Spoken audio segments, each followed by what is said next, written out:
Aku parkir mobil 3 blok dari Hotel Mutiara Kenanga. Jantungku berdebar keras sampai terdengar di telingaku sendiri. Mobil Arjuna ada di sana. Toyota Fortuner hitam dengan nomor plat yang kuhafalkan di luar kepala. Tanganku gemetar saat mengambil ponsel. Kufoto plat nomornya dari 3 sudut berbeda. Bukti pertama. Nafasku pendek-pendek seperti habis berlari, padahal aku hanya berdiri di basement yang dingin dan pengap. Lift menuju lobi terasa lambat sekali. Setiap detik membuatku ingin berteriak atau lari. Tapi kakiku terus melangkah. Aku sudah sampai sejauh ini. Resepsionis wanita muda di meja depan tersenyum ramah. Selamat malam, Ibu. Ada yang bisa saya bantu? Saya mau ke kamar suami saya. Arjuna Wibisono. Dia menginap di sini malam ini. Suaraku keluar lebih tenang dari yang kurasakan. Senyumnya memudar. Maaf, Ibu. Kami tidak bisa memberikan informasi tamu tanpa. Dia suami saya. Aku tunjukkan foto pernikahan kami di ponsel. Ini darurat keluarga. Tetap tidak bisa, Bu. Kebijakan hotel. Nadanya sopan tapi tegas. Aku mundur dari meja resepsionis. Mataku memindai lobi yang mewah, sofa bludru, lampu kristal, lukisan abstrak di dinding. Hotel bintang 5. Arjuna bilang gajinya habis untuk cicilan rumah dan biaya ibunya yang sakit. Tapi dia menginap di hotel yang tarifnya 5 juta per malam. Seorang wanita paruh baya dengan seragam cleaning service lewat membawa troli. Aku menghampirinya. Bu, tolong. Saya butuh bantuan. Dia menatapku ragu. Suami saya selingkuh. Mobilnya ada di basement. Saya hanya perlu tahu kamar mana. Suaraku bergetar. Kali ini tidak pura-pura. Wajahnya melembut. Ikut saya. Kami berjalan ke tangga darurat. Dia bisik pelan. Kamar 1207. Lantai 12. Tapi ibu tidak bisa masuk tanpa. Terima kasih. Aku selipkan uang 500.000 ke tangannya. Dia menggeleng, tapi aku sudah berlari naik tangga. Tidak berani pakai lift. Takut ketahuan. Takut berubah pikiran.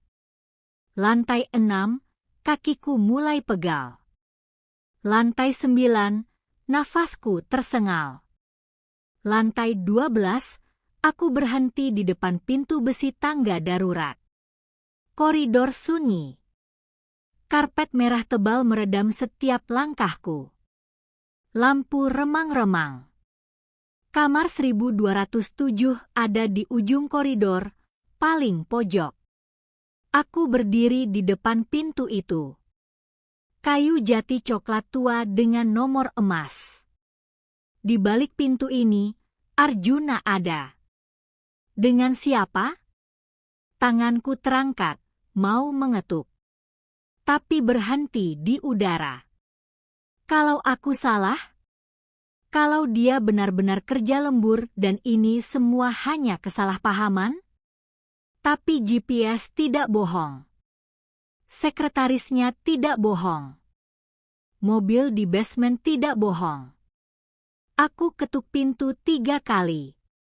Pelan tapi jelas. Tidak ada jawaban. Ketuk lagi, lebih keras. Suara langkah kaki dari dalam. Berat. Pasti Arjuna. Pintu terbuka sedikit, rantai pengaman masih terpasang. Wajahnya muncul di celah pintu. Mata Arjuna membelalak. Lasinta? Kenapa kamu? Buka pintunya. Suaraku datar. Ini bukan.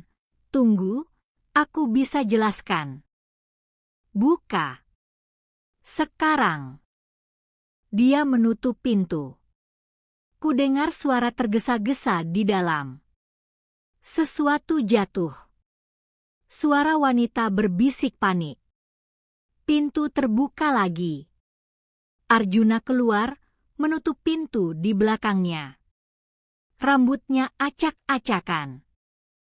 Kaos oblong putih kusut.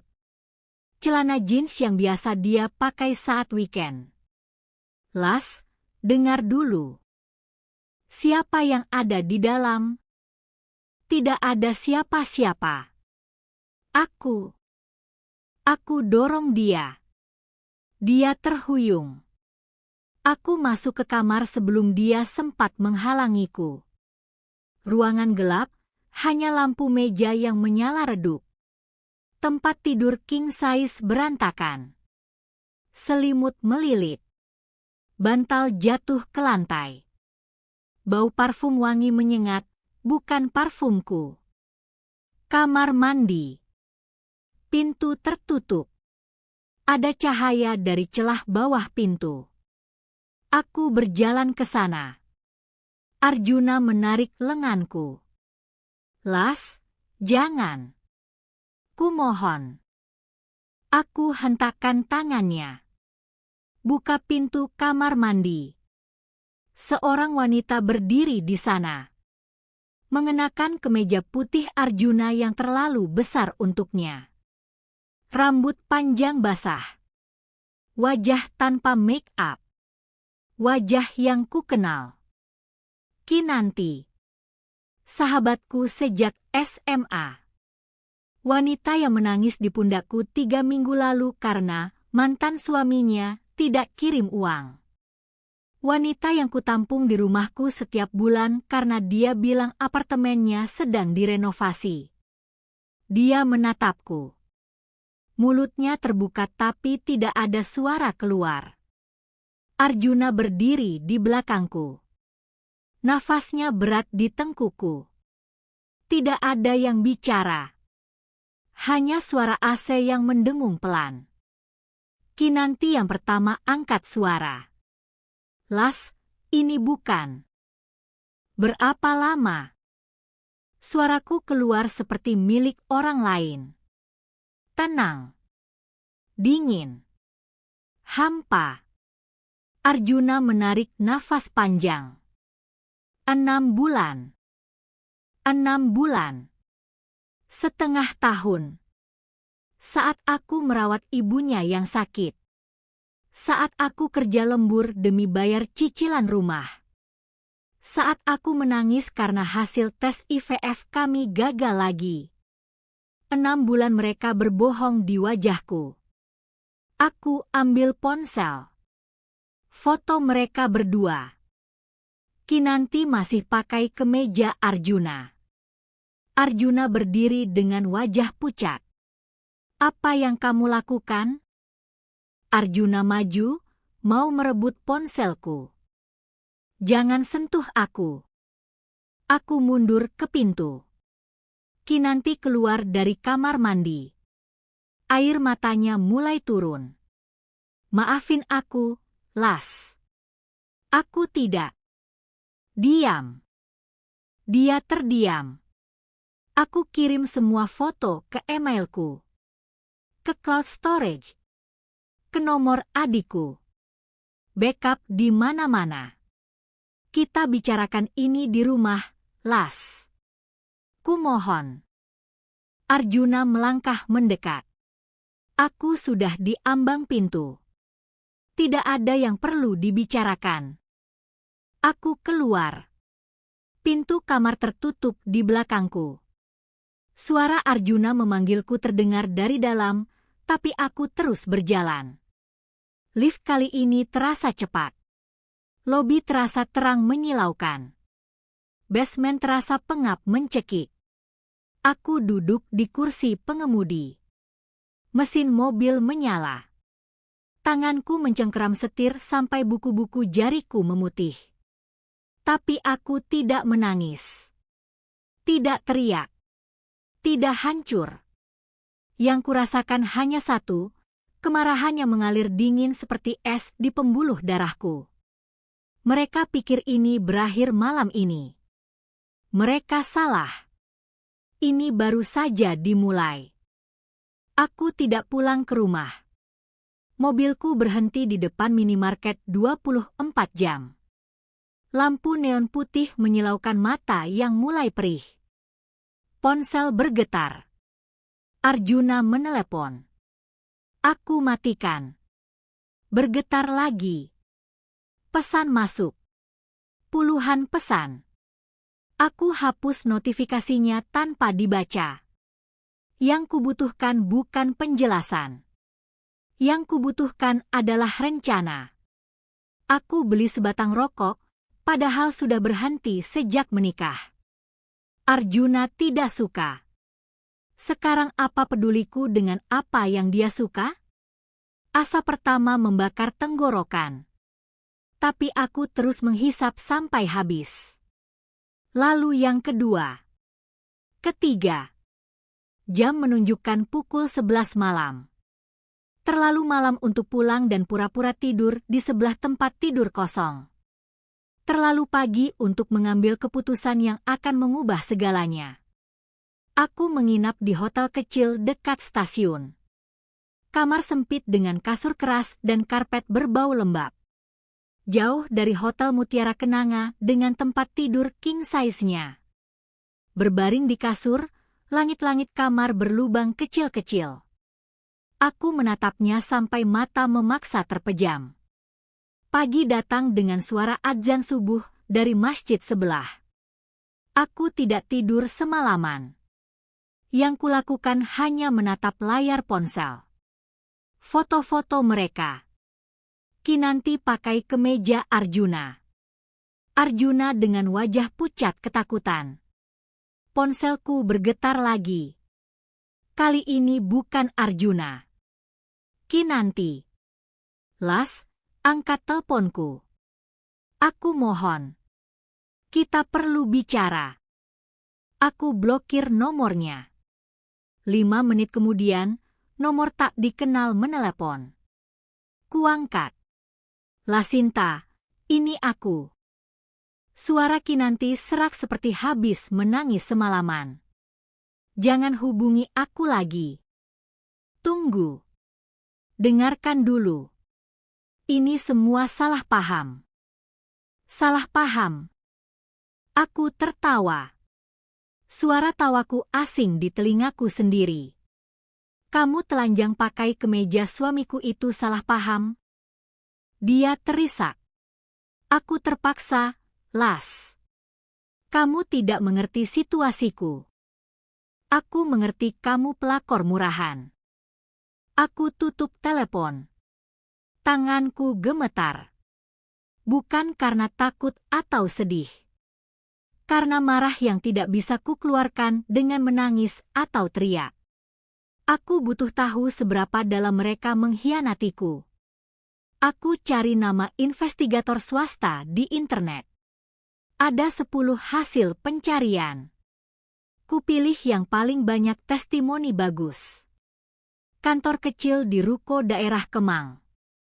Pria setengah baya dengan kacamata tebal menyambutku. Silakan duduk, Bu Lasinta. Apa yang bisa saya bantu? Aku keluarkan semua foto. Suami saya selingkuh dengan sahabat saya. Saya butuh bukti lengkap. Kapan mereka mulai? Di mana saja mereka bertemu? Uang dari mana untuk hotel? Semuanya. Dia mengangguk sambil mencatat. Ini akan butuh waktu sekitar 1 sampai 2 minggu. Saya bayar 2 kali lipat. Selesaikan dalam 1 minggu. Dia menatapku. Baik. Tapi saya butuh akses ke beberapa hal. Rekening bersama, akun media sosial. Saya punya semuanya. Aku keluarkan laptop. Password email Arjuna, password mobile banking, bahkan password Netflix-nya, semuanya kusimpan di notes ponselku. Dia yang dulunya bilang pasangan tidak boleh punya rahasia. Ironi yang menyakitkan. Investigator itu tersenyum tipis.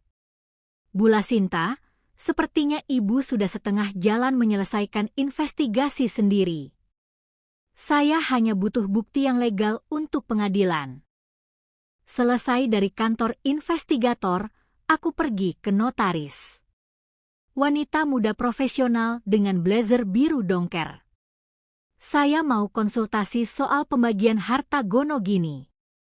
Suaraku tenang seperti sedang memesan kopi. Dia ambil notes. Sudah menikah berapa lama? 8 tahun. Rumah atas nama berdua. Mobil atas nama suami. Tapi uang muka rumah dari warisan ibu saya. 100%. Matanya berbinar. Ibu punya bukti transfer. Lengkap. Termasuk surat wasiat ibu saya yang menyebutkan uang itu khusus untuk rumah. Kalau begitu, rumah bisa jadi hak ibu sepenuhnya kalau ada pembuktian di pengadilan. Aku catat semua yang dia jelaskan. Dokumen apa saja yang dibutuhkan.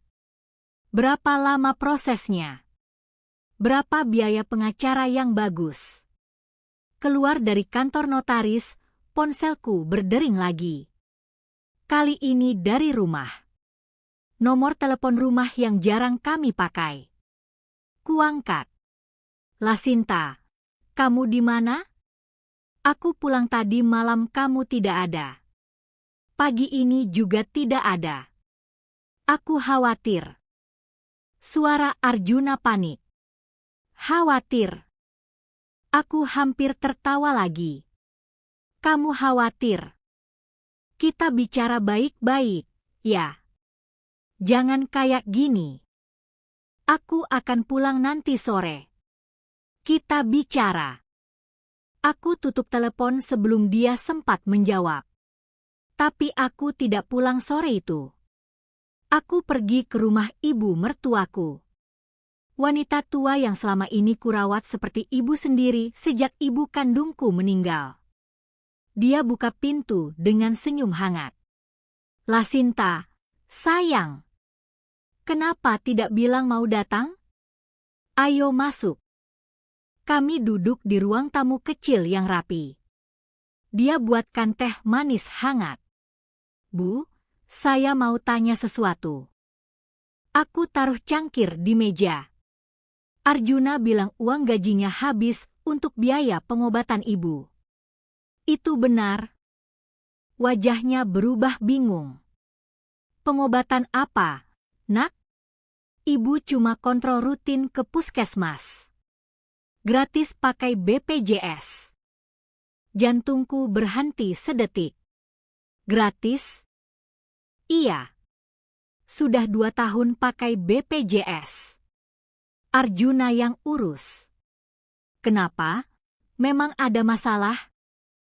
Aku tersenyum paksa. Tidak, Bu. Cuma mau mastiin aja. Keluar dari rumah mertuaku, tanganku mengepal sampai kuku menancap di telapak tangan. Arjuna bilang gajinya habis buat biaya ibu. 5 juta sebulan. Selama 2 tahun. 120 juta rupiah. Kemana uang itu? Aku kembali ke mobil. Buka aplikasi mobile banking. Rekening bersama kami. Transfer keluar setiap tanggal 10. 5 juta. Tujuan transfer, rekening atas nama Kinanti Maheswari. 5 juta sebulan.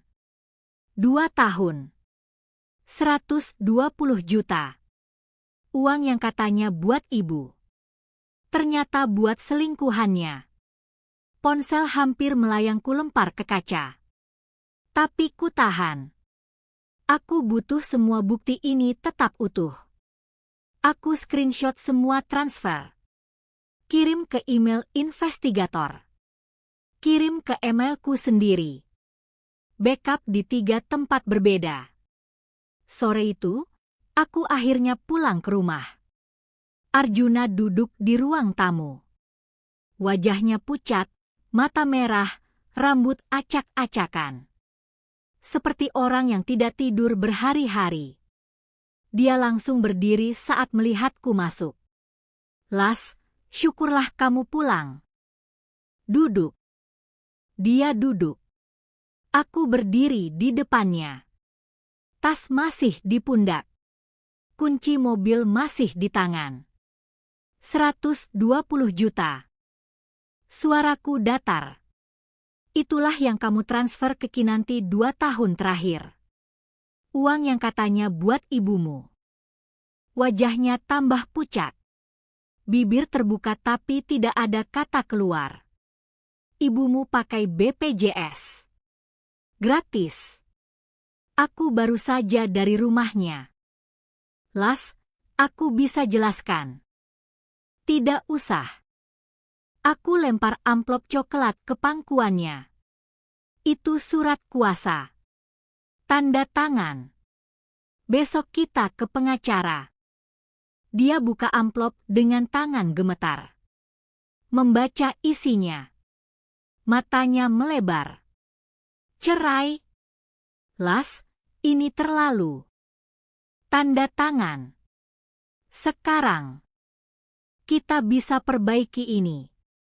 Aku janji akan putus dengan dia. Aku janji. Janjimu tidak ada harganya lagi. Aku keluarkan pulpen dari tas. Tanda tangan atau aku sebarkan semua foto kalian ke kantor. Ke keluarga. Ke media sosial. Pilih. Tangannya gemetar memegang pulpen. Tinta hitam menggores kertas. Tanda tangannya selesai. Aku ambil surat itu. Lipat rapi. Masukkan kembali ke amplop. Kamu tidur di kamar tamu mulai malam ini. Jangan coba sentuh apapun di kamar utama. Aku naik tangga. Masuk kamar. Kunci pintu dari dalam. Baru setelah sendirian, lutut. Ku lemas. Aku duduk di lantai. Punggung bersandar di pintu. Tapi tetap tidak menangis. Air mata seperti kering sepenuhnya. Yang tersisa hanya rencana berikutnya, menghancurkan Kinanti. Pagi itu aku bangun lebih awal dari biasanya. Masak nasi goreng dan telur mata sapi, sarapan favorit Arjuna. Tata di meja makan dengan rapi seperti tidak ada yang terjadi semalam. Dia turun tangga dengan wajah terkejut. Las, kamu masak. Makan dulu sebelum berangkat kerja. Aku duduk di seberangnya. Sendok nasi goreng ke piringku sendiri. Arjuna duduk perlahan.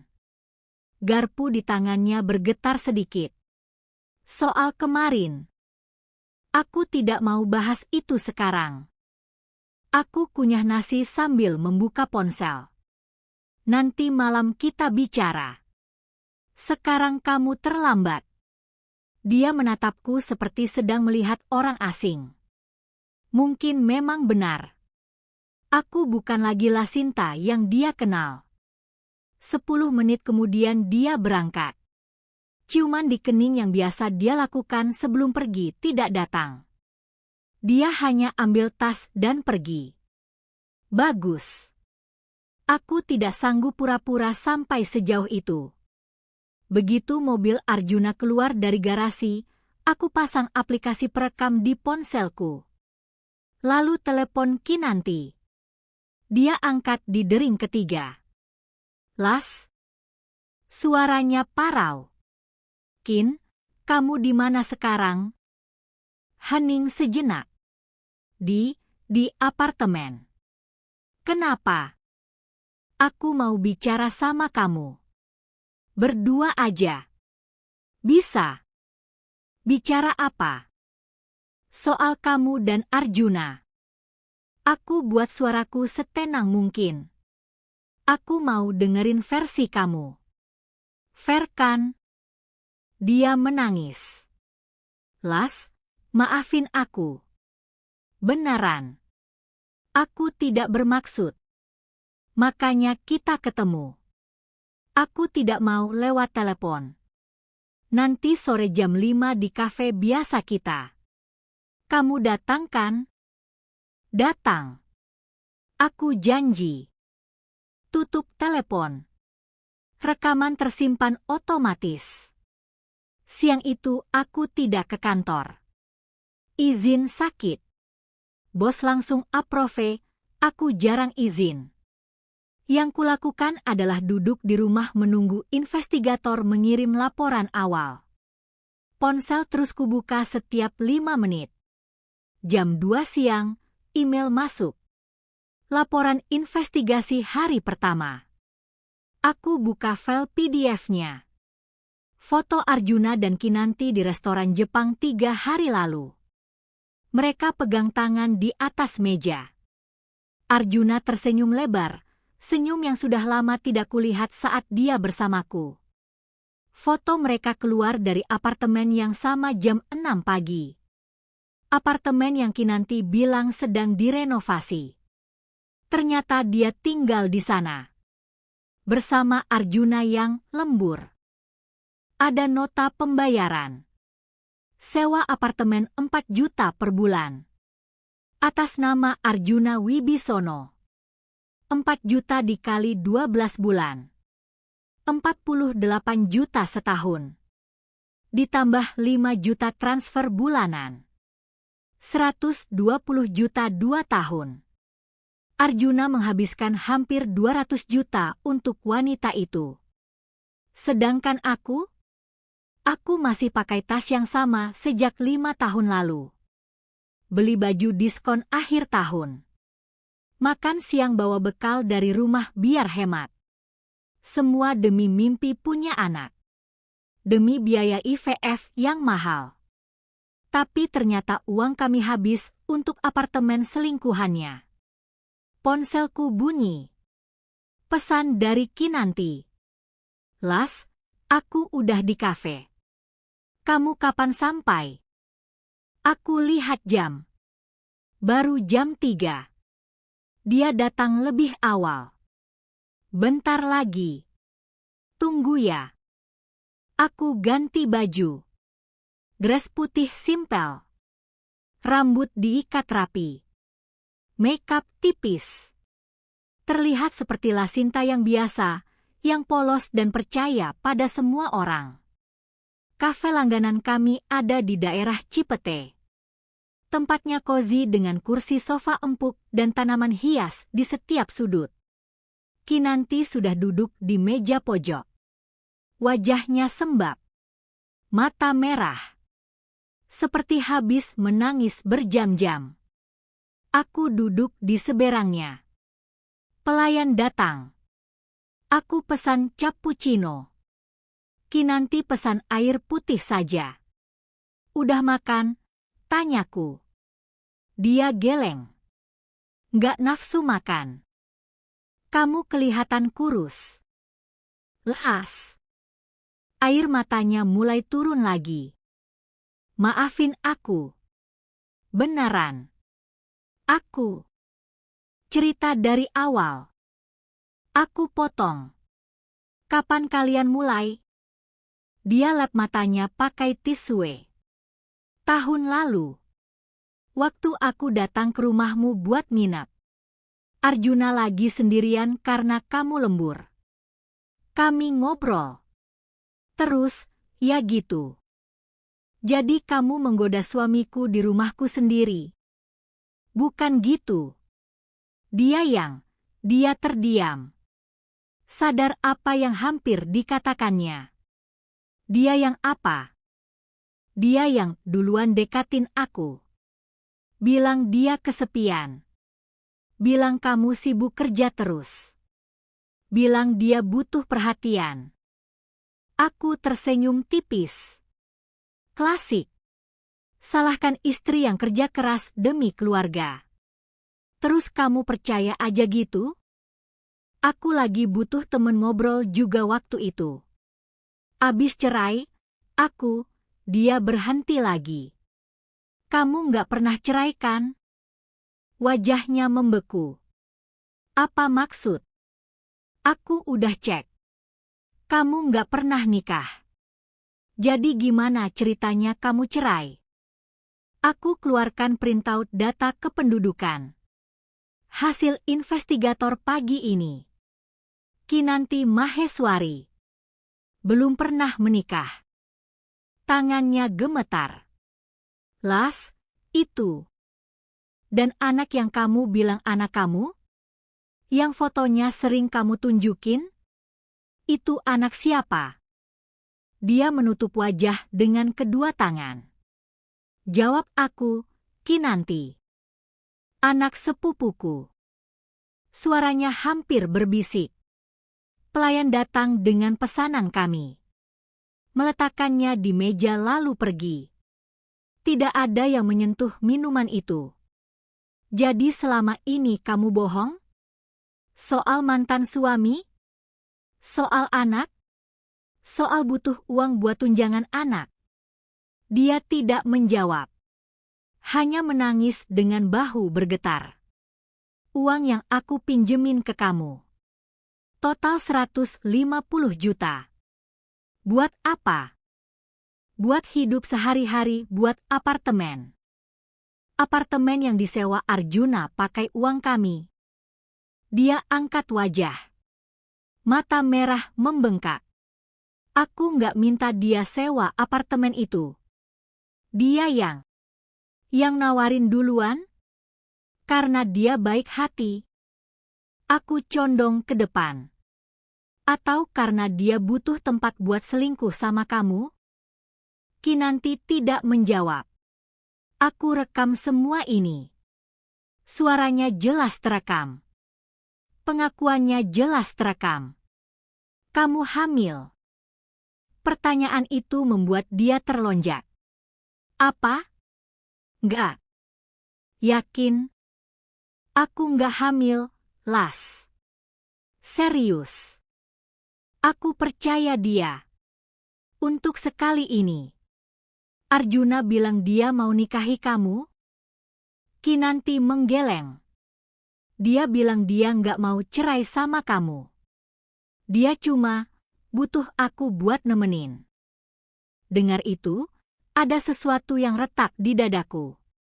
Bukan karena sedih, tapi karena marah yang semakin membesar. Arjuna tidak mencintai Kinanti. Dia hanya pakai dia. Dan Kinanti membiarkan dirinya dipakai sambil menghabiskan uangku. Kamu masih sayang sama dia? Kinanti terdiam lama. Lalu angguk pelan. Meskipun dia nggak akan ninggalin aku. Angguk lagi. Aku ambil tasmu. Keluarkan amplop putih. Taruh di meja. Ini apa? Tanyanya. Buka. Dia buka amplop itu dengan tangan gemetar. Di dalamnya ada printout semua transfer dari Arjuna ke rekeningnya. Lengkap dengan tanggal dan nominal. Aku mau kamu tanda tangan surat pernyataan. Kamu akui semua uang ini kamu terima dari Arjuna. Uang yang seharusnya buat keluarga kami. Buat apa? Buat gugatan cerai. Dan buat gugatan pengembalian uang. Wajahnya pucat. Las, aku nggak punya uang segitu. Aku tahu. Tapi nanti pengadilan yang putuskan. Mungkin kamu harus jual ginjal. Atau jual tubuh kamu. Terserah. Dia menatapku dengan mata membelalak. Kamu bukanlah Sinta yang aku kenal. Kamu benar. Aku berdiri. Tinggalkan uang di meja buat bayar kopi. Lasinta yang kamu kenal sudah mati waktu kamu tidur sama suaminya. Aku tinggalkan dia di kafe itu. Menangis sendirian. Malam harinya, Arjuna pulang bawa bunga mawar merah dan coklat Ferrero Rocher, favoritku dulu. Dia taruh di meja dengan senyum canggung. Buat kamu. Aku terima bunga itu. Cium aromanya. Wangi. Makasih. Wajahnya sedikit lega. Arjuna, aku mau tanya sesuatu. Apa? Kamu masih sayang sama aku? Dia langsung angguk. Sayang. Sangat sayang. Kalau sayang, kamu bisa putus sama Kinanti. Dia terdiam. Senyumnya memudar. Jawab aku. Aku akan coba. Coba atau pasti? Pasti. Aku janji. Aku tersenyum. Bagus. Kalau gitu, telepon dia sekarang. Putus sama dia. Di depan aku. Wajahnya berubah panik. Sekarang. Kamu bilang pastikan? Buktikan. Tangannya masuk ke saku. Keluarkan ponsel. Tapi tidak dibuka. Las, ini bukan waktu yang tepat. Nanti aja. Sekarang. Atau aku yang telepon dia. Dia menatapku. Mencari celah untuk kabur dari situasi ini. Tidak ada. Akhirnya dia buka ponsel. Cari nama Kinanti. Tekan telepon. Speaker aku nyalakan. Kinanti angkat cepat. Arjun? Kamu di mana? Tadi Lasinta. Kin, kita harus putus. Hening. Apa? Suaranya bergetar. Kita tidak bisa lanjut lagi. Maafin aku. Arjun, jangan gini. Kamu janji kita akan. Arjuna tutup telepon. Matanya menatapku. Sudah. Aku putus sama dia. Aku tepuk tangan pelan. Hebat. Tapi aku tetap mau cerai. Senyumnya hancur berantakan. Karena aku tahu kamu bohong. Lagi. Seminggu kemudian, investigator menelepon. Bu Lasinta, laporannya sudah selesai. Ibu bisa datang ke kantor. Aku sampai di sana 20 menit kemudian. Dia menyodorkan map tebal berwarna coklat. Ibu mungkin perlu duduk untuk baca ini. Aku buka halaman pertama. Foto seorang pria dan anak perempuan. Wajah yang sering kutonton di ponsel Kinanti, yang katanya mantan suami dan anaknya. Di bawah foto tertulis, Bayu Aditama, aktor figuran. Tarif 200.000 per hari. Dan Alia Putri Maharani, talent cilik. Tarif 150.000 per sesi foto. Mereka bukan keluarga Kinanti. Mereka aktor bayaran. Ini bohong semua. Tanganku gemetar memegang kertas itu. Semuanya, Bu. Kinanti Maheswari tidak pernah terdaftar menikah di catatan sipil. Tidak pernah punya anak. Bahkan KTP-nya masih alamat rumah orang tuanya di Bandung. Halaman berikutnya. Printout rekening Bank Kinanti. Transfer masuk dari aku, 153 juta dalam 2 tahun. Transfer keluar ke pembayaran sewa apartemen, salon, restoran, butik, spa. Dia menggunakan uang pinjaman dariku untuk hidup mewah. Ini belum semuanya, Bu. Investigator buka laptop. Tunjukkan foto-foto dari media sosial yang sudah dihapus tapi masih tersimpan di archive internet. Foto Kinanti dan Arjuna di Pantai Seminyak, Bali. Kinanti pakai bikini merah. Arjuna meluk pinggangnya dari belakang. Caption, Paradise with you. Tanggal post, 23 Januari tahun ini. Bulan lalu. Saat Arjuna bilang dia dinas ke Surabaya. Saat aku sendirian di rumah merawat mertua yang sakit, yang ternyata cuma kontrol rutin. Investigator geser ke foto berikutnya. Mereka di restoran mewah tepi pantai. Di villa dengan private pool. Di toko perhiasan, Arjuna memakaikan gelang emas di pergelangan tangan Kinanti. Ini villa seharga 15 juta per malam. Restoran ini average spending 3 juta per orang.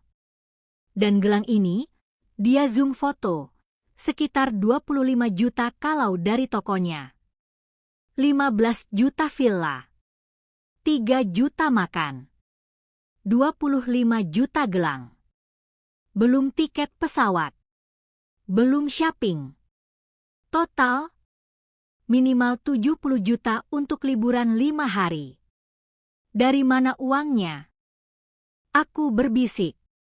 Investigator buka file lain. Ini yang paling berat, Bu. Rekening tabungan atas namaku dan Arjuna. Yang kami isi khusus untuk biaya IVF. Target kami 150 juta untuk 3 kali program. Saldo terakhir yang kuingat, 102 juta. Hasil nabung 5 tahun dengan ketat. Uang warisan ibu yang 70 juta aku masukkan ke sana. Sisanya dari gaji kami berdua. Saldo sekarang, 8 juta. 94 juta hilang. Penarikan terakhir dilakukan tanggal 5 Januari. 90 juta sekaligus. Di ATM cabang Senopati. CCTV menunjukkan yang mengambil adalah suami ibu. Dia putar video CCTV. Arjuna berdiri di depan mesin ATM. Masukkan kartu. Tekan-tekan layar. Ambil uang. 5 menit kemudian, keluar dengan tas ransel yang terlihat penuh. 90 juta. Uang untuk masa depan kami. Untuk anak yang kami impikan. Diambil seminggu sebelum liburan ke Bali bersama selingkuhannya. Perutku mual. Aku berlari ke toilet kantor investigator. Muntah sampai tidak ada yang keluar lagi. Hanya cairan asam yang membakar tenggorokan. Investigator ketuk pintu. Bu, ibu baik-baik saja. Aku basuh muka. Lihat pantulan di cermin. Wajah pucat. Mata cekung. Bibir kering pecah-pecah. Tapi yang paling berubah adalah tatapan mataku. Tidak ada lagi kelembutan di sana. Saya baik. Aku keluar dari toilet. Lanjutkan. Kami kembali ke mejanya. Masih ada satu hal lagi, Bu. Ini yang paling rumit. Dia keluarkan dokumen dari map terpisah. Saya menemukan Kinanti Maheswari hamil 6 minggu. Dia kontrol ke klinik kandungan Brawijaya minggu lalu. Jantungku berhenti. Hamil? Tapi... Investigator ragu melanjutkan. Tapi apa? Saya sudah melakukan penyelidikan lebih dalam. Kinanti bertemu pria lain secara teratur. Namanya Dimas Erlangga. Pengusaha travel. Mereka ketemu di hotel 2 minggu sekali, bukan di apartemen yang disewa Arjuna. Dia tunjukkan foto Kinanti dan pria lain keluar dari hotel bintang 4. Mereka tertawa. Pegang tangan.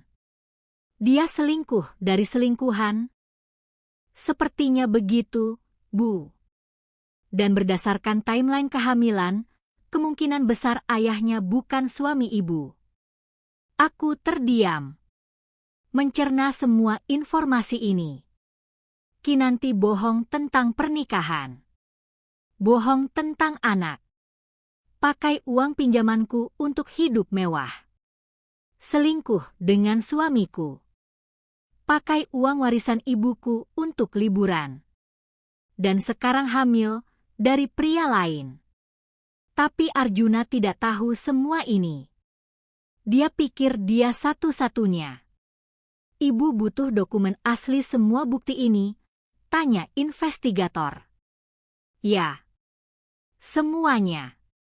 Termasuk rekaman CCTV, printout rekening, foto-foto, dan hasil tes kehamilan kalau bisa.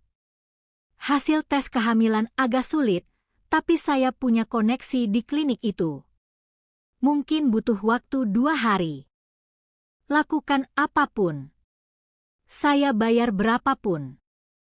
Dia mengangguk. Ada lagi yang ibu butuhkan? Aku menatap semua bukti di meja. Foto-foto. Dokumen. Rekening. Video. Ini bukan sekadar perselingkuhan. Ini perampokan terencana. Mereka menguras habis uangku, masa depanku, harapanku punya anak, untuk kepuasan mereka sendiri. Saya butuh pengacara.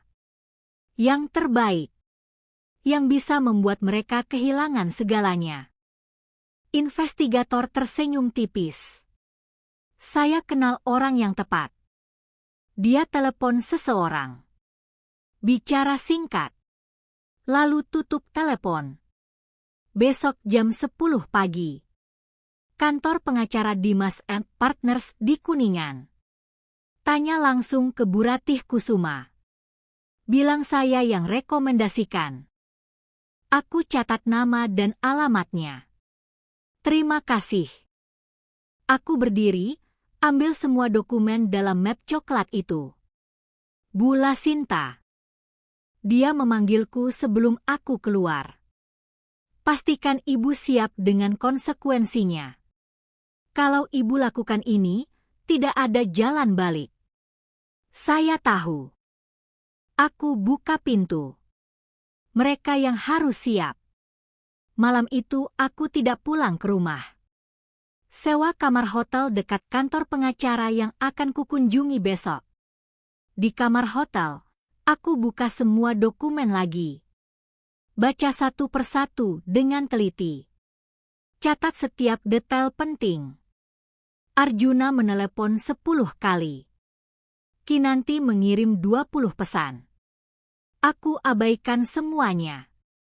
Yang kulakukan adalah membuat daftar. Daftar aset yang harus kuselamatkan. Daftar bukti yang harus kugunakan. Daftar langkah yang harus kulakukan. Nomor 1, amankan rumah. Bukti uang muka dari warisan ibu sudah ada. Surat wasiat sudah ada. Pengacara akan urus sisanya. Nomor 2, gugat pengembalian uang ke Kinanti. 153 juta plus bunga. Nomor 3, laporkan Arjuna ke perusahaan. Investigator menemukan dia pakai kartu kredit perusahaan untuk makan malam dengan Kinanti 5 kali. Penyalahgunaan fasilitas kantor. Nomor 4, beritahu Arjuna tentang kehamilan Kinanti, tapi jangan bilang siapa ayahnya. Biarkan dia pikir itu anaknya. Nomor 5, tunggu mereka menghancurkan satu sama lain. Aku tutup buku catatan. Matikan lampu. Berbaring di kasur hotel yang dingin dan asing. Besok, perang dimulai. Dan kali ini, aku tidak akan kalah. Ponselku bergetar lagi. Pesan dari Arjuna. Las, kamu di mana? Aku khawatir. Pulang ya. Kita bicara baik-baik. Aku ketik balasan. Besok kita bicara. Di kantor pengacara. Jam 10 pagi. Aku kirim alamatnya. Kirim. Lalu aku blokir nomornya untuk malam ini. Aku butuh tidur. Besok akan jadi hari yang panjang. Tapi tepat sebelum mata terpejam, ponsel berdering. Nomor tak dikenal. Kuangkat. Lasinta. Suara wanita tua. Ibu Arjuna. Ya, Bu? Arjuna cerita kamu mau cerai. Itu benar. Aku diam sejenak. Benar. Kenapa, Nak? Kalian kan baik-baik saja selama ini. Tanya sama Arjuna, Bu. Dia yang tahu kenapa. Tapi, maaf, Bu. Saya lelah. Besok kita bicara lagi. Aku tutup telepon. Semua orang akan tahu besok. Keluarga, teman, kantor. Dan aku siap dengan itu. Yang tidak siap adalah Arjuna dan Kinanti yang masih bermain-main dengan kebohongan mereka. Aku kirim pesan ke Kinanti pagi itu. Kin, mau dinner di rumahku malam ini? Aku masak lasagna. Favorit kamu kan? Arjuna lagi lembur sampai malam. Kangen ngobrol berdua aja kayak dulu. Balasannya datang 5 menit kemudian. Serius, Las? Kamu nggak marah lagi? Udah Kep marah-marah. Kita kan sahabat. Ayo malam ini jam 7. Aku tunggu. Oke. Makasih Las. Kamu emang sahabat terbaik. Aku tersenyum baca pesannya. Sahabat terbaik yang akan menghancurkanmu malam ini. Siang itu aku belanja bahan-bahan. Daging sapi cincang premium. Keju mozzarella import. Pasta Sheets terbaik. Wine merah yang biasa kami minum saat masih jadi sahabat beneran. Rumahku bersihkan sampai mengkilap. Meja makanku tata dengan taplak putih bersih, lilin aroma lavender, piring keramik bagus yang biasa cuma dipakai saat lebaran.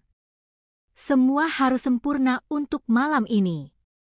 Jam 6:30, bel rumah berbunyi. Kinanti berdiri di depan pintu dengan senyum canggung. Dia bawa bunga tulip kuning, bunga favorit ibuku yang sudah meninggal. Buat kamu. Dia sodorkan bunganya. Aku terima dengan senyum. Makasih. Masuk yuk. Dia masuk dengan langkah ragu. Matanya memindai ruangan seperti takut ada jebakan. Duduk aja. Lasagnanya hampir matang. Aku tunjuk sofa. Dia duduk di ujung sofa. Tangannya mengepal di pangkuan. Aku buka wine. Tuang kedua gelas. Sodorkan satu padanya. Buat persahabatan kita. Aku angkat gelasku. Dia menatap gelas di tangannya. Las, aku nggak yakin ini. Minum aja. Wine mahal ini. 150.000 per botol. Dia minum sedikit. Aku minum lebih banyak.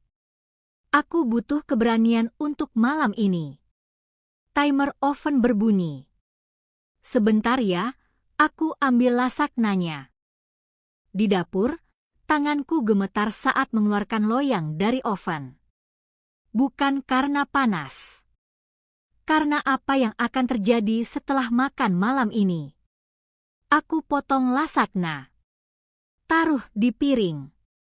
Bawa ke meja makan. Wah, kelihatan enak banget. Kinanti duduk di kursi seberangku. Kami makan dalam diam. Hanya suara garpu dan sendok yang beradu dengan piring. Las. Kinanti akhirnya bicara. Soal aku dan Arjuna. Makan dulu. Nanti kita ngobrol. Dia mengangguk. Terus makan meski kelihatan dipaksa. Selesai makan, aku bersihkan piring. Bawa ke dapur. Lalu kembali dengan laptop. Ayo ke ruang tamu. Lebih nyaman. Kami duduk di sofa. Aku buka laptop. File-file yang sudah kusiapkan sejak kemarin. Qin, aku mau tunjukkan sesuatu. Wajahnya berubah waspada. Apa? Aku putar slideshow. Foto pertama, Kinanti dan Arjuna di Hotel Mutiara Kenanga. Foto yang kuambil malam itu. Dia terlonjak. Wine di gelasnya hampir tumpah. Foto kedua, mereka di pantai Bali. Kinanti pakai bikini merah. Arjuna peluk pinggangnya. Foto ketiga, di restoran tepi pantai. Mereka tertawa. Foto keempat, Arjuna memakaikan gelang emas di tangan Kinanti. Las, ini. Belum selesai. Aku klik file berikutnya. Rekaman percakapan mereka di telepon. Suara Arjuna. Aku kangen kamu. Kapan kita bisa ketemu lagi? Suara Kinanti. Besok aja. Lasinta lagi lembur kan? Iya. Dia sibuk terus. Nggak kayak kamu yang selalu ada buat aku. Kinanti menutup mulut dengan tangan.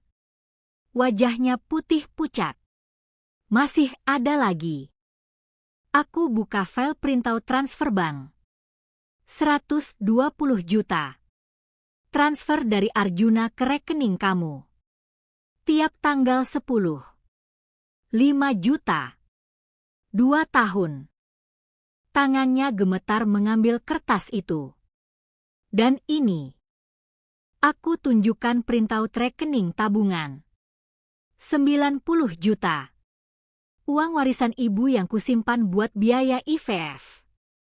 Diambil Arjuna tanggal 5 Januari. Seminggu sebelum kalian ke Bali. Air matanya mulai turun. Las, aku bisa jelaskan. Masih ada satu lagi yang paling menarik. Aku buka chat backup dari cloud. Chat romantis mereka yang Arjuna pikir sudah dihapus. Chat tanggal 14 Februari tahun lalu, Valentine. Arjuna kirim, maafin aku nggak bisa rayain Valentine sama kamu. Lasinta udah booking restoran dari bulan lalu. Kinanti balas, gak apa-apa sayang. Yang penting kamu di hatiku. Aku ingat malam Valentine itu. Aku booking restoran mahal. Pakai dress baru. Arjuna datang terlambat 1 jam. Bilang macet. Tapi mukanya cemberut sepanjang makan. Ternyata dia kesal karena harus makan sama istrinya sendiri. Aku nggak tahu harus bilang apa. Kinanti berbisik. Bilang aja kamu pelakor murahan yang sengaja dekatin suami orang. Dia menatapku dengan mata membelalak. Atau kamu mau bilang kamu terpaksa? Karena miskin? Karena butuh uang? Dia mengangguk cepat. Iya. Aku terpaksa Las. Aku nggak punya siapa-siapa. Nggak punya pekerjaan tetap. Arjuna yang nawarin bantuin aku. Dengan uang yang harusnya buat anak kami. Dia terdiam. Aku tutup laptop. Condong ke depan. Tatap matanya langsung. Kinanti, aku tahu kamu hamil. Seluruh tubuhnya membeku. Gelas wine jatuh dari tangannya. Pecah di lantai. Cairan merah menyebar di karpet putih. Siapa yang bilang? 6 minggu kan? Kamu kontrol di klinik Brawijaya minggu lalu. Wajahnya hancur. Bagaimana kamu? Aku tahu segalanya, Qin. Termasuk ayah bayi itu bukan Arjuna. Dia berdiri dengan tergesa. Mundur sampai punggungnya menabrak dinding. Itu bohong. Itu anak Arjuna. Dimas Erlangga. Pengusaha travel. Kalian ketemu di hotel setiap 2 minggu sekali. Terakhir ketemu tanggal 12 Februari. 8 minggu lalu. Tepat waktu pembuahan bayi itu. Lututnya melemas. Dia merosot ke lantai. Menangis sambil memeluk lututnya sendiri. Arjuna nggak tahu kan? Tanyaku. Dia geleng. Dia pikir dia satu-satunya. Angguk. Aku berdiri. Berjalan mendekat. Jongkok di depannya. Besok, Arjuna akan tahu kamu hamil. Kepalanya terangkat. Mata merah bengkak menatapku dengan panik. Aku akan bilang sama dia. Kamu hamil 6 minggu. Kamu mau dia tanggung jawab. Kamu mau dia nikahi kamu. Jangan, Las. Kumohon. Kenapa? Bukannya itu yang kamu mau? Jadi istri sah dia. Tapi itu bukan anaknya. Aku tahu. Tapi Arjuna nggak tahu. Aku tersenyum. Dan kamu nggak akan bilang ke dia. Karena kalau kamu bilang, aku akan sebarkan semua bukti ini ke keluargamu di Bandung. Ke bapak ibumu yang kamu bilang sudah meninggal, padahal mereka masih hidup dan punya warung makan di Cihamplas. Wajahnya tambah pucat. Kamu jahat. Aku belajar dari yang terbaik. Aku berdiri. Kamu. Dia meraih kakiku. Jangan lakuin ini. Aku mohon. Aku akan pergi. Aku nggak akan ganggu kalian lagi. Terlambat. Aku hentakkan kakinya. Kamu sudah ambil terlalu banyak dariku. Sekarang giliran aku yang ambil semuanya dari kamu. Aku ambil ponsel. Ketik pesan ke Arjuna. Pulang sekarang. Ada yang penting. Kinanti merangkak ke arahku. Las, jangan. Aku janji akan kembalikan semua uangnya. Aku akan. Dengan apa? Kamu nggak punya apa-apa. Bahkan bayi dalam perutmu itu juga bukan asetmu. Itu aset Dimas. Bel rumah berbunyi. Arjuna sudah sampai. Lebih cepat dari perkiraanku. Aku buka pintu. Arjuna masuk dengan wajah bingung. Ada apa? Kenapa Kinanti? Dia lihat Kinanti duduk di lantai. Wajah penuh air mata. Pecahan gelas di sampingnya. Lasinta, apa yang terjadi? Kinanti ada yang mau bilang ke kamu. Aku tatap Kinanti. Kan, Kin? Dia menatapku dengan mata penuh kebencian dan ketakutan. Mulutnya terbuka tapi tidak ada suara keluar. Aku hamil. Akhirnya dia berbisik. Arjuna membeku. Apa? Aku hamil. 6 minggu. Wajah Arjuna berubah dari bingung jadi shock jadi panik. Itu anak siapa? Kinanti melirikku. Aku tersenyum tipis. Anak kamu. Suaranya gemetar. Arjuna mundur selangkah. 2 langkah. Tangannya mencari sandaran dinding. Selamat ya. Aku tepuk tangan pelan. Kalian akan jadi orang tua. Lalu aku naik tangga. Masuk kamar. Kunci pintu. Biarkan mereka berdua menghadapi kebohongan yang mereka ciptakan sendiri. Dan ini baru permulaan. Suara teriakan Arjuna membangunkanku subuh-subuh. Kamu gila apa? Hamil? Sekarang? Aku tidak turun. Biarkan mereka bertengkar sendiri. Dari celah pintu kamar, kudengar Kinanti menangis histeris. Aku nggak sengaja. Aku pikir kita. Kita apa? Kita nggak ada apa-apa. Ini cuma-cuma. Suara Arjuna putus. Bajingan. Pintu depan dibanting keras. Mobil Arjuna keluar dari garasi dengan ban melengking. Kinanti masih menangis di bawah. Aku tunggu sampai tangisannya mereda. Sampai pintu depan tertutup pelan. Sampai sepatu hak tingginya terdengar menjauh di jalan. Baru aku turun. Bersihkan pecahan gelas. Cuci piring. Lap noda wine di karpet. Semuanya harus kembali rapi. Seolah malam tadi tidak pernah terjadi. Pagi itu aku kirim pesan ke Arjuna. Aku tahu soal Kinanti hamil. Kamu mau tanggung jawab?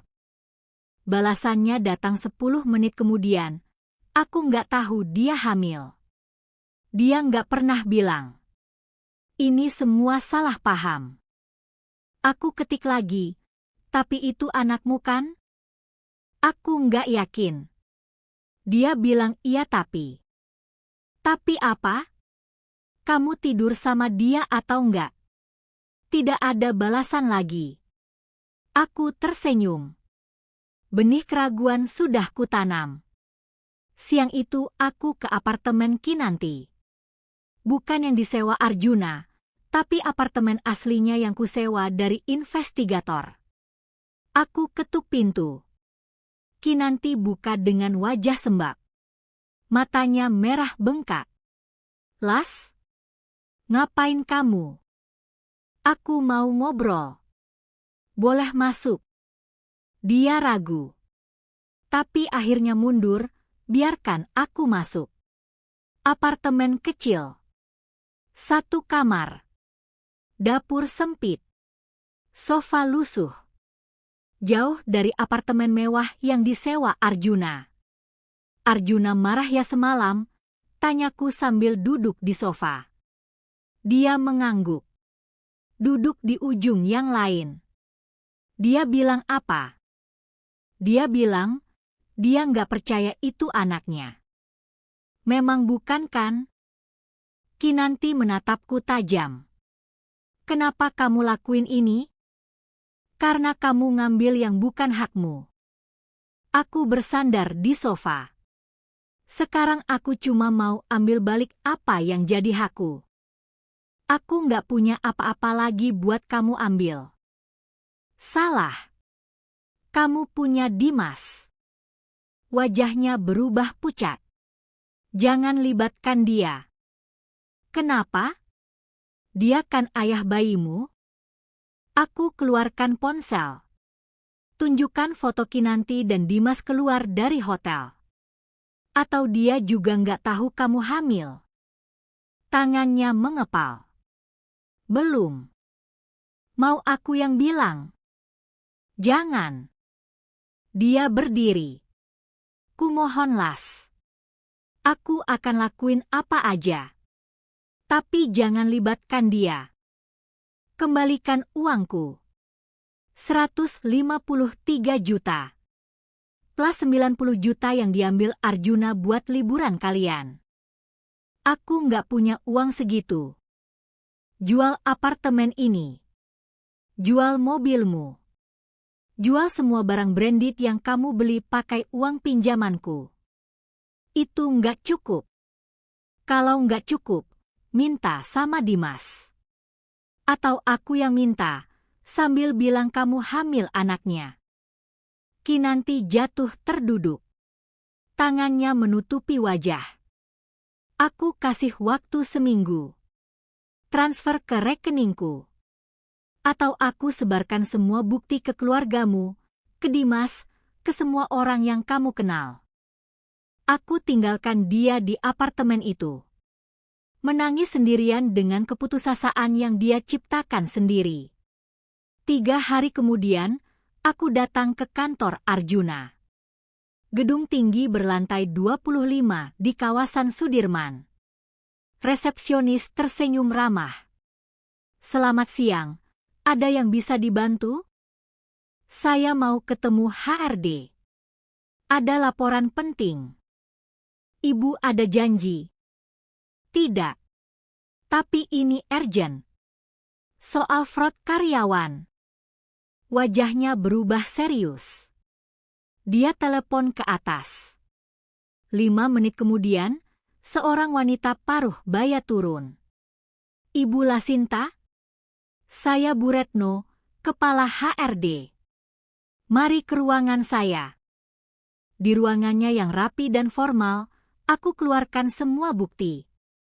Printout penggunaan kartu kredit perusahaan. Foto-foto Arjuna makan di restoran mewah dengan Kinanti, bukan dengan klien seperti yang dia klaim. Ini tanggal 5 Maret. Arjuna submit expense klaim 5 juta untuk makan dengan klien dari Singapura. Tapi ini foto dia makan dengan wanita lain di restoran yang sama. Bu Retno membaca dokumen dengan kacamata bacanya. Wajahnya semakin serius. Tanggal 12 Maret. Klaim 7 juta untuk entertaining klien. Tapi ini foto mereka berdua di hotel, bukan meeting room. Ini sangat serius, Bu Lasinta. Penyalahgunaan dana perusahaan bisa jadi kasus pidana. Saya tahu. Makanya saya lapor. Apa hubungan ibu dengan Arjuna? Istri. Yang akan segera jadi mantan istri. Dia melepas kacamatanya. Baik. Kami akan investigasi internal. Terima kasih sudah melaporkan ini. Keluar dari kantor Arjuna, tanganku gemetar. Bukan takut. Tapi adrenalin yang mengalir deras. 1 langkah lagi selesai. Malam itu, Arjuna pulang dengan wajah hancur. Las, aku dipecat. Aku sedang packing barang di kamar. Baju-bajuku. Dokumen-dokumen penting. Foto-foto keluarga. Aku tahu. Dia berdiri di pintu kamar. Kamu yang laporin aku? Ya. Kenapa? Aku kan suamimu. Mantan. Aku tutup koper. Gugatan cerai udah diajukan kemarin. Kamu akan terima suratnya minggu depan. Wajahnya pucat. Las, ini keterlaluan. Keterlaluan. Aku berbalik menghadapnya. Kamu habiskan uang warisan ibuku buat selingkuhanmu. Itu namanya apa? Aku akan kembalikan. Dengan apa? Kamu baru aja dipecat. Referensi kerja kamu hancur. Siapa yang mau terima karyawan yang korupsi dana perusahaan? Dia terdiam. Tidak ada jawaban. Dan rumah ini, aku lanjutkan, akan jadi hakku sepenuhnya. Uang muka dari warisan ibu. Cicilan aku yang bayar dari gajiku, bukan gajimu yang habis buat Kinanti. Tapi ini rumah kita. Bukan lagi. Aku angkat koper. Kamu punya 3 hari buat pindah. Kalau enggak, satpam yang akan usir kamu. Aku turun tangga.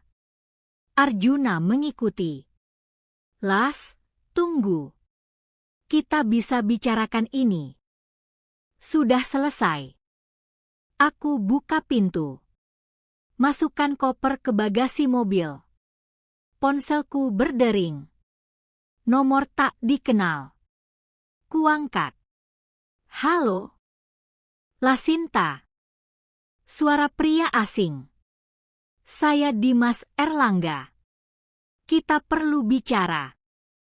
Jantungku berdetak cepat. Bicara apa? Soal Kinanti. Dan kamu. Dia bilang kamu ngancam dia. Bukan ngancam. Cuma minta hakku kembali. Berapa yang dia hutang? 243 juta. Plus bunga. Hening sejenak. Aku transfer sekarang. Tapi setelah ini, jangan ganggu dia lagi. Kirim bukti transfer. Baru aku setuju. 5 menit kemudian, notifikasi masuk. Transfer 250 juta. Dari rekening Dimas Erlangga. Aku screenshot. Kirim ke Kinanti, utangmu lunas. Jangan muncul lagi di hidupku. Lalu aku blokir nomornya. Selamanya. Arjuna masih berdiri di pintu rumah. Menatapku dengan tatapan kosong. Kinanti juga sudah selesai dengan Dimas. Dia tahu soal kamu dan bayi itu. Aku masuk mobil. Kalian berdua sekarang sendirian. Sama-sama hancur. Cocok kan? Aku nyalakan mesin. Mundur dari garasi. Lewat kaca spion, kulihat Arjuna masih berdiri di sana. Sendirian. Kehilangan pekerjaan. Kehilangan rumah. Kehilangan semuanya. Persis seperti yang dia lakukan padaku. Tapi bedanya, aku bangkit. Dia akan tenggelam dalam konsekuensi pilihannya sendiri. Mobil melaju keluar dari komplek. Meninggalkan rumah yang pernah jadi impian. Meninggalkan kehidupan yang pernah kubangun. Tapi kali ini, aku yang menang. Ponsel berdering lagi. Nomor Jakarta. Aku angkat. Bula Sinta? Saya dari PT Mentari Teknologi. Lamaran ibu sebagai senior manajer diterima. Kami tunggu ibu minggu depan di kantor Surabaya. Terima kasih. Saya akan datang.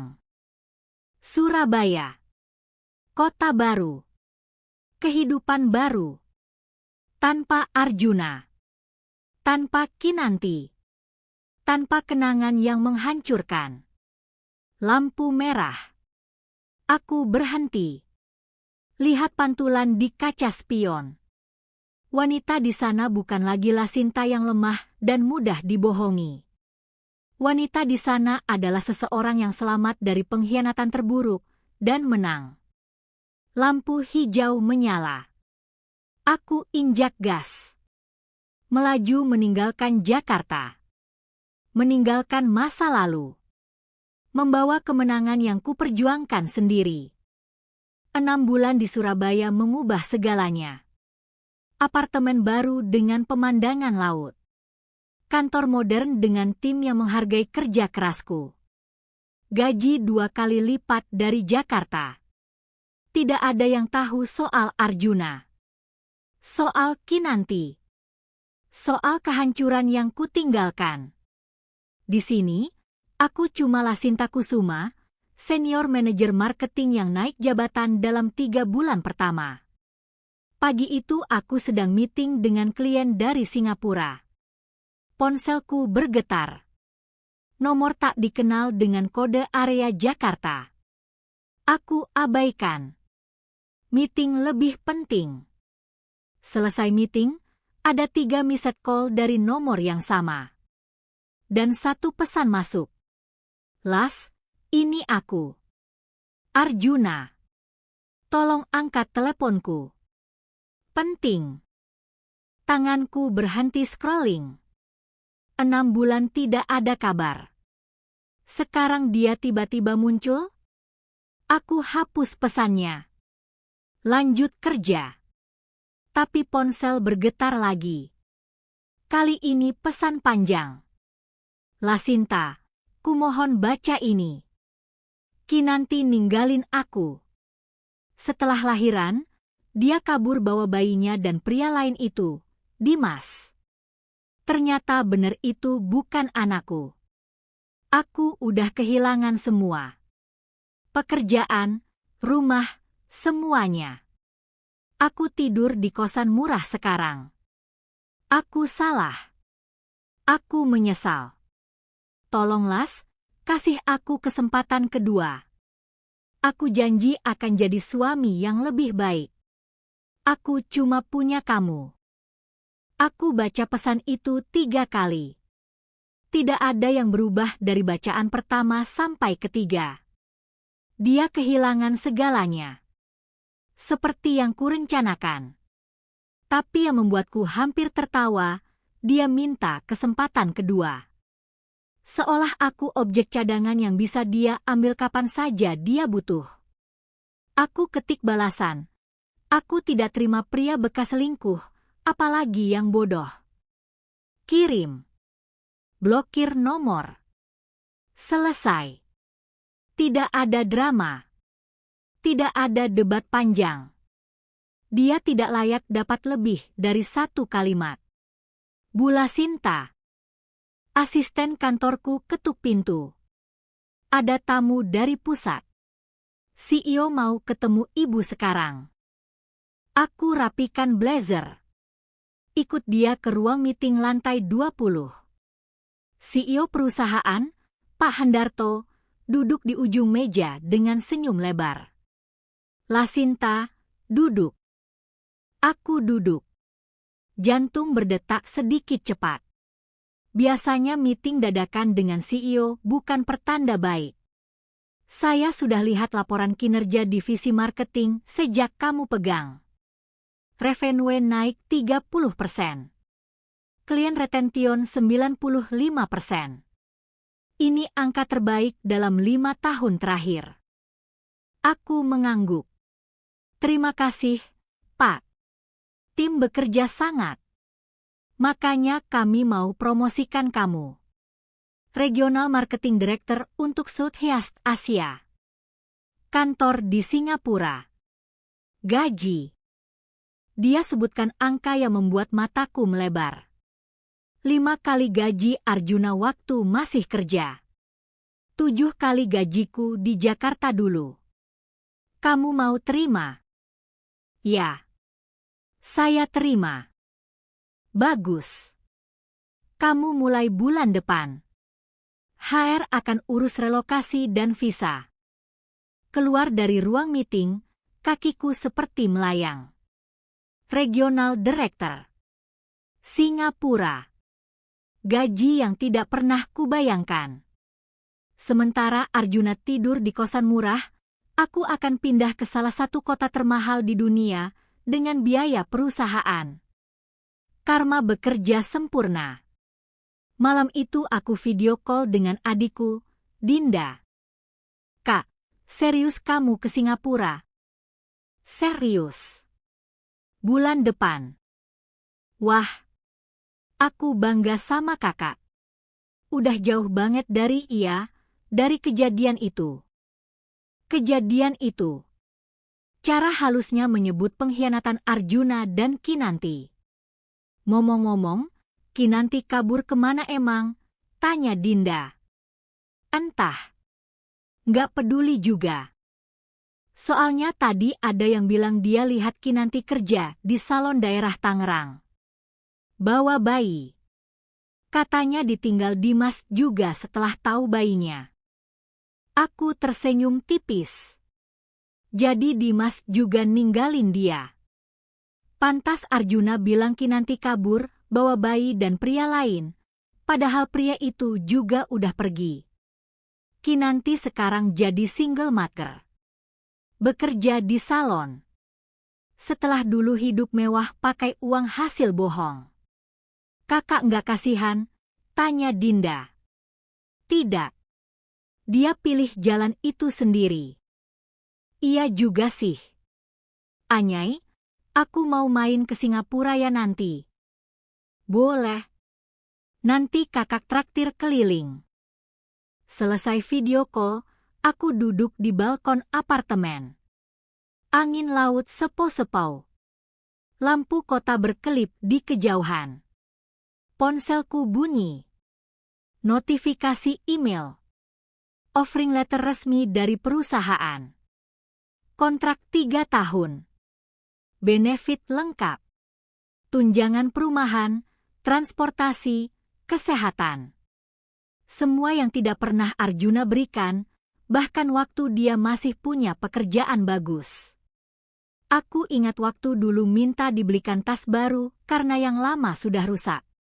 Dia bilang, nanti aja, lagi banyak kebutuhan.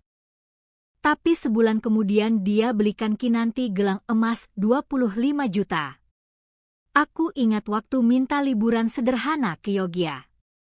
Dia bilang, budget lagi tipis.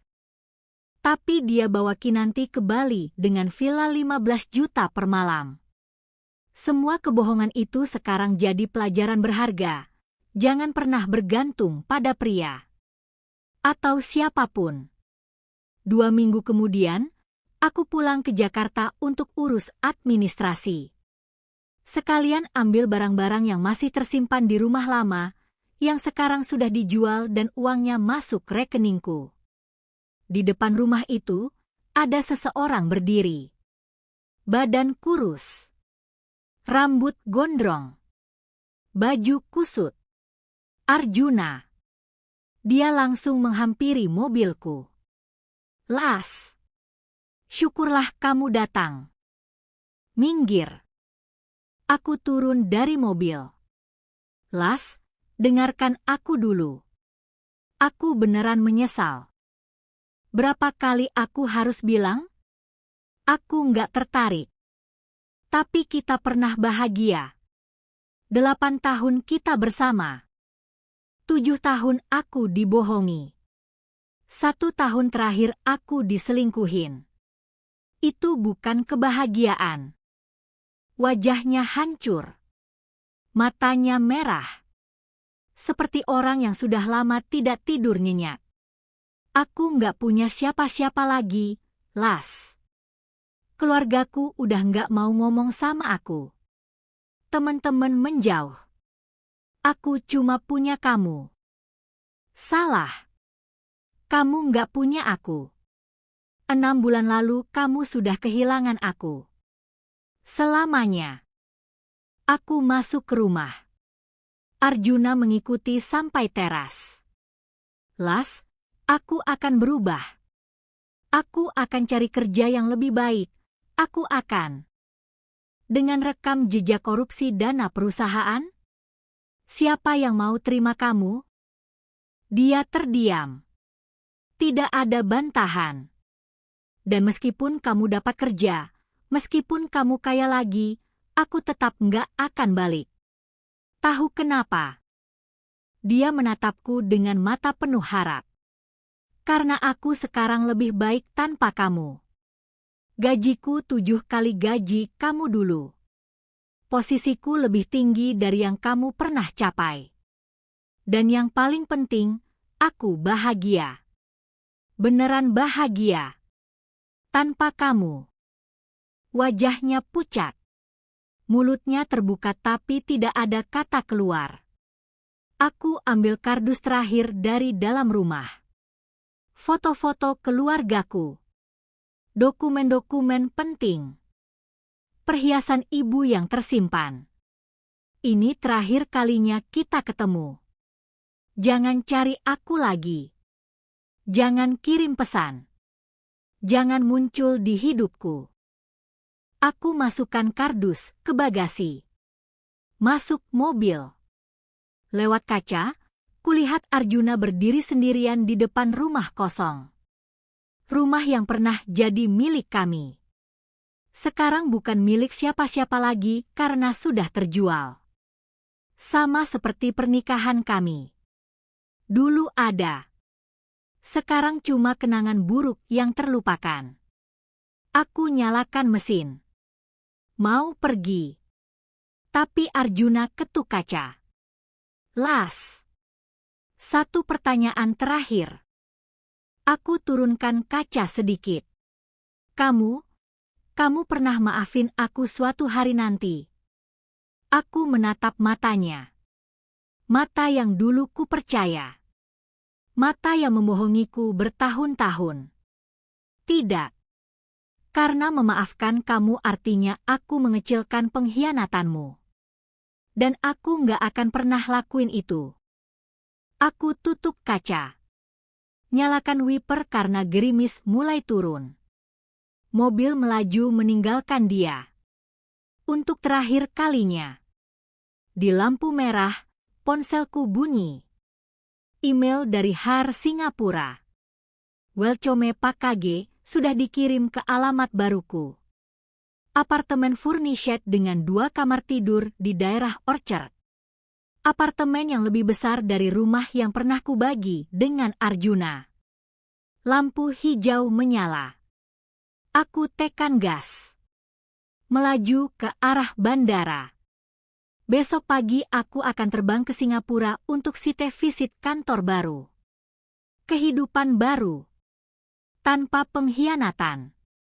Tanpa kebohongan. Tanpa bayangan masa lalu. Gerimis berubah jadi hujan deras. Wiper bekerja kencang. Tapi aku tersenyum. Karena hujan ini bukan hujan air mata. Ini hujan yang membersihkan segalanya. Dan di ujung hujan, ada matahari menungguku. Matahari yang bernama kebebasan.